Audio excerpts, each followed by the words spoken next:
নমস্কার। ভাগ্যবার্তা অনুষ্ঠানে বিবাহ আমাদের জীবনের বিশেষ ভূমিকা গ্রহণ করে।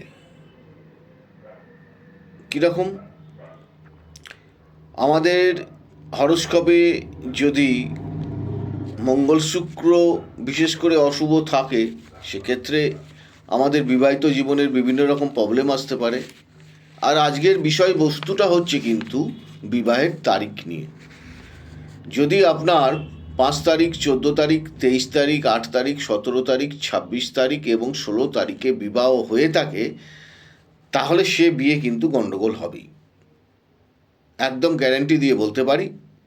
সঙ্গে আপনার ডেট অফ বার্থ, হরোস্কোপ বিচার করার অবশ্যই প্রয়োজন আছে, সঙ্গে এর প্রতিকারেরও বিধান আছে। তো শুধু ভেঙে পড়বেন না, এর জন্য প্রতিকার প্রতিবিধান কিছু মেনে চলুন, তাতে ভালো থাকতে পারবেন। ভালো থাকুন, সুস্থ থাকুন। জয় মা তারা বলুন।